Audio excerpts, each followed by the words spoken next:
You're really in the way. You need to get out of the car because you're taking too much space. What?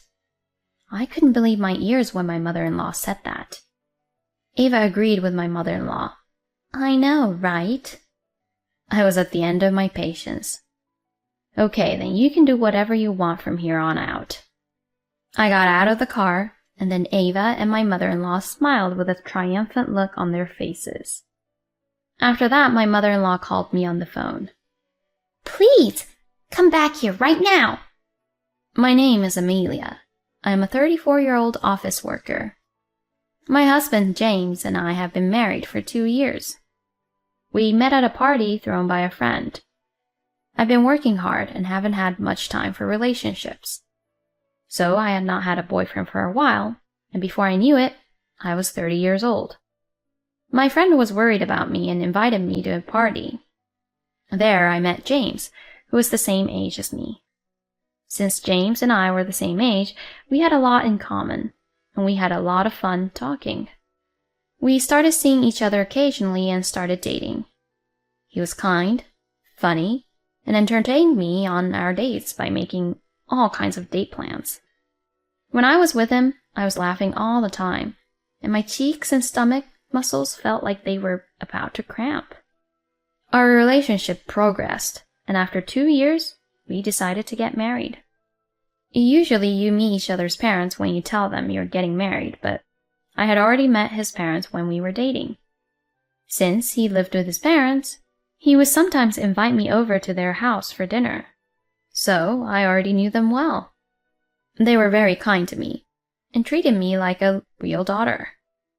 Amelia, you are such a good girl. I wish you would become James' wife. My mother-in-law would often say this, and James would get embarrassed. Mom, don't say things like that all of a sudden. I was so surprised, I almost spat my water out. Oh, it's fine. I'm just saying how I feel. But if you don't propose to her soon, she's going to leave you. Hey, don't say something scary like that. I couldn't help but giggle when I saw James getting really flustered. It makes me smile to see them as a warm and really nice family. My family wasn't like this, and I think that's why I admire them so much. My parents divorced about 18 years ago because of my father's infidelity. I was 16 years old at that time, and I really hated my father for betraying my mother. After that, I didn't trust men much anymore. I guess that's why my marriage was delayed, because I had a slight distrust of men. But I was still able to open my heart to James, and I knew that I could have a warm family with him. This feeling became even stronger when I met my in-laws at my parents-in-law's house. Then I married James. My mother cried when she saw me in my wedding dress. I hope that you can have a warm and happy life. Congratulations on getting married, Amelia. Thank you, Mom. I'm already very happy now, so don't worry about me. When my mother cried, I cried too. After the wedding ceremony, I started my married life with James. We were very happy as newlyweds.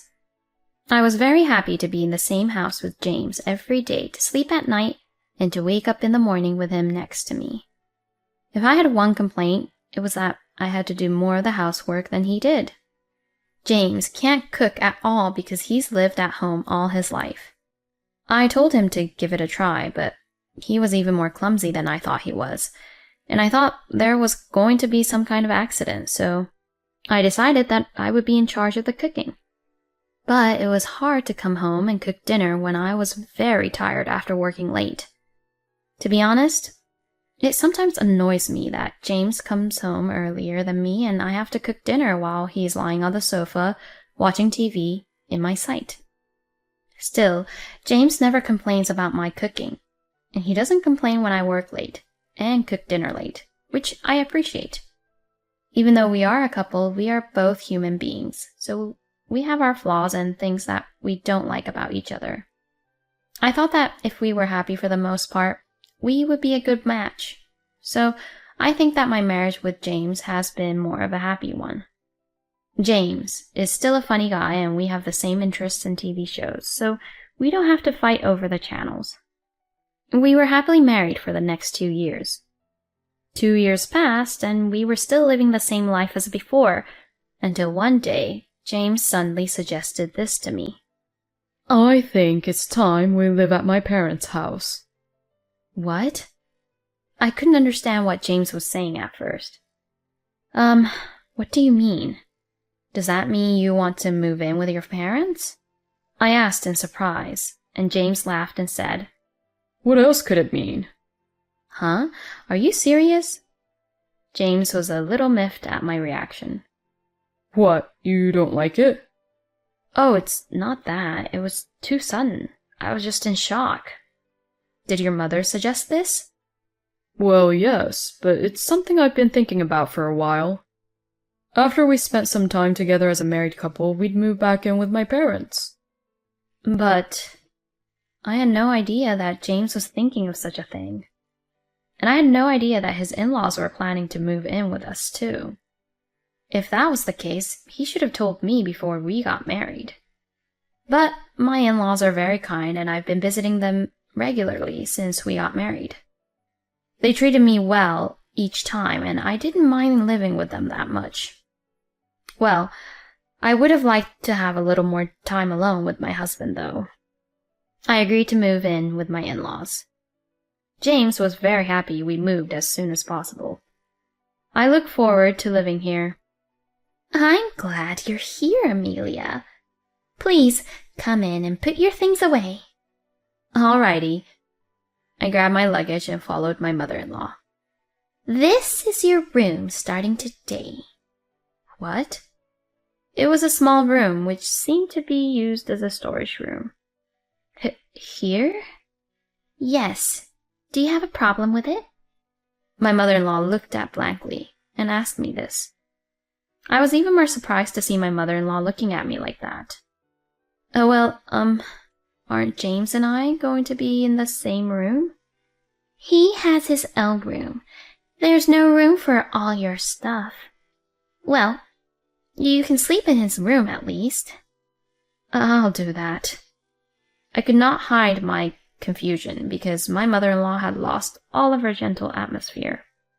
Then seeing my bewildered face, my mother-in-law said to me with a sly smile, Were you surprised by my sudden change in attitude? Unfortunately, this is the real me. I've been putting up an act and pretending to be a good person. I've been trying to catch you off guard. What? It's finally worth it that James married you.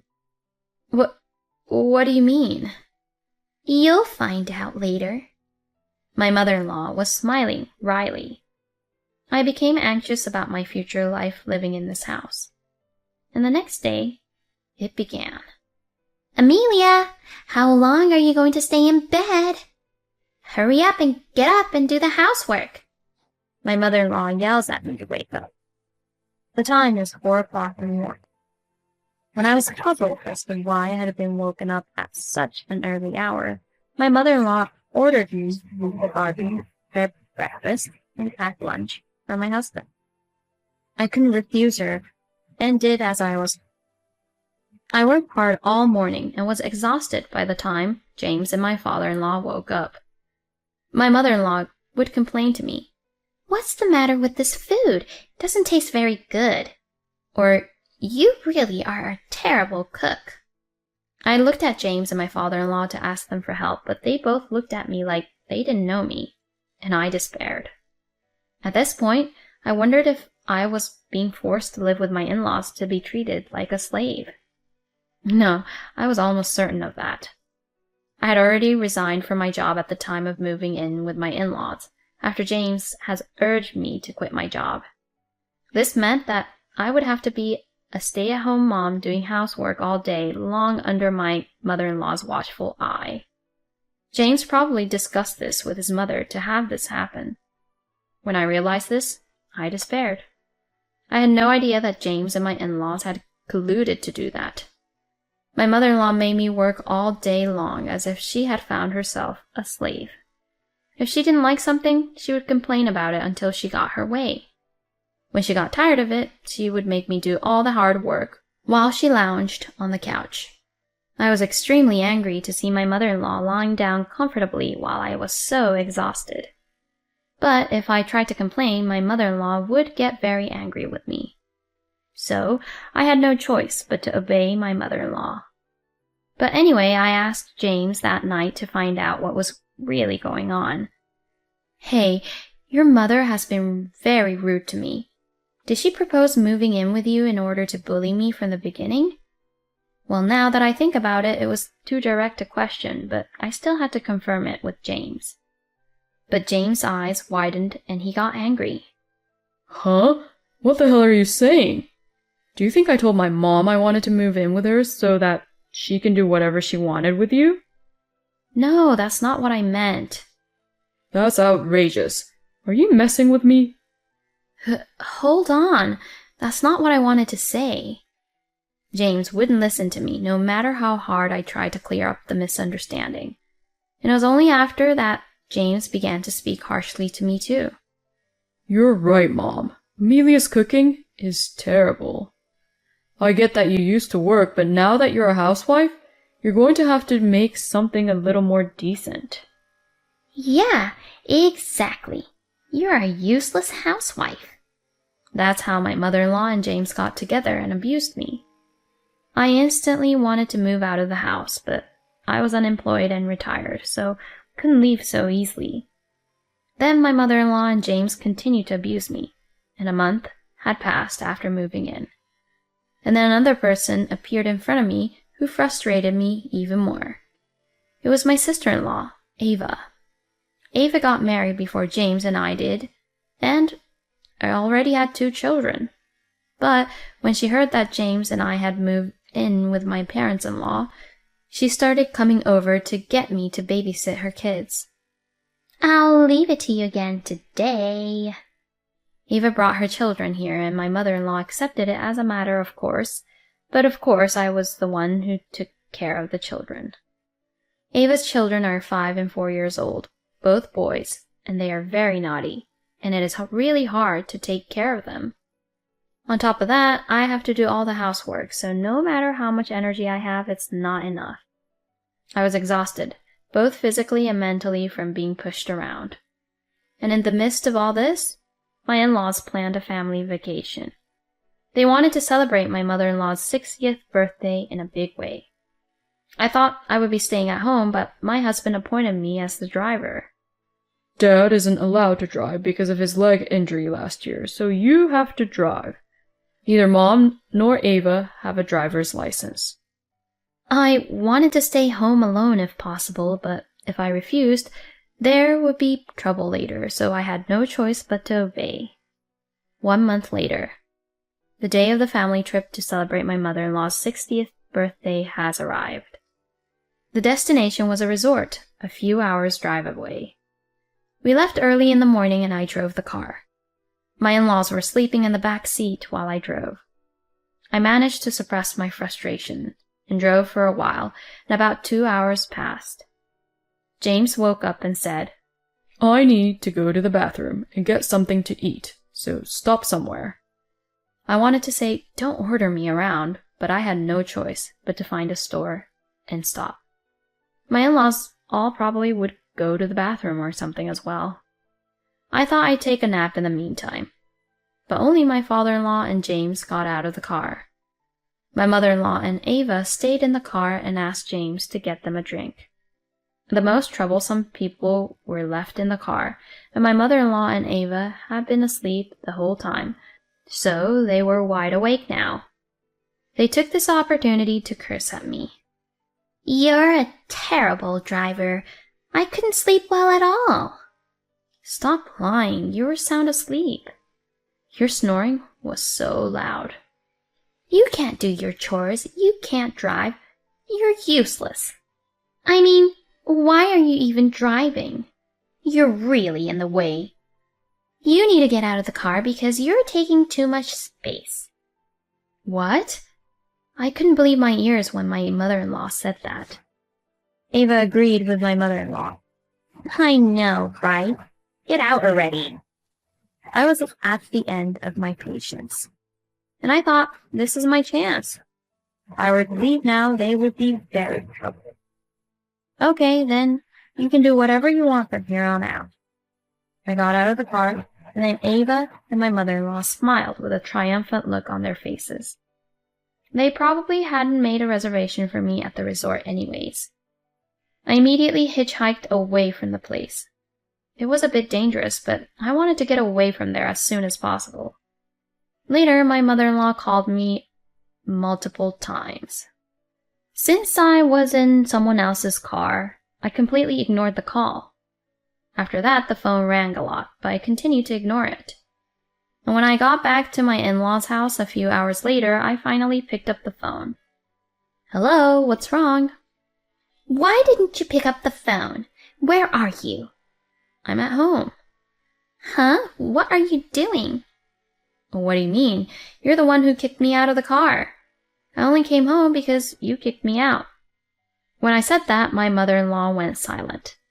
Can I go now? I'm hanging up now. Wait! Please, come back here right now. Huh? You kicked me out, didn't you? Why do you want me to come back? I didn't know James couldn't drive until now. I didn't think you were the one who could drive. Oh, I see. James is too prideful, so he didn't want to tell you guys about it. James actually had his license suspended for repeated speeding violations before we moved in with his parents. That's why he can't drive now. James, when he goes for a drive with his friends, seems to change and get carried away. He was acting really cocky, huh? It's so pathetic that he got a speeding ticket. As I was laughing at him, James got on the phone. Are you making fun of me? You're so cocky, even for a wife. I won't let you get away with this when we get back. James' angry voice rang out over the phone. But I wasn't going to let that stop me. I won't be here when you guys get back. Huh? I'm leaving the divorce papers here. Oh, hold on. Divorce? What? You guys were driving me crazy, and I was exhausted, both physically and mentally. So, I decided to leave you. Your mother treated me like I was a burden, and your father didn't seem to care whether I was there or not. So, it wouldn't have mattered if I left, would it? I'm not going to let you do that. I'm not getting a divorce. You don't get to decide. I have audio recordings and kept a diary of the times when you and your mother were badgering me. I showed it to my lawyer, and he told me that I could file for alimony and get a divorce on the grounds that my husband was responsible for the harassment. What? Alimony? He told me that once you come back from your trip, I file for divorce. No way! James is on the phone, and he is absolutely speechless. I told them what I needed to tell them, and I could hear that they were beginning to panic, so I hung up the phone. I put down the divorce papers and hurriedly packed up my belongings and went back to my parents' house.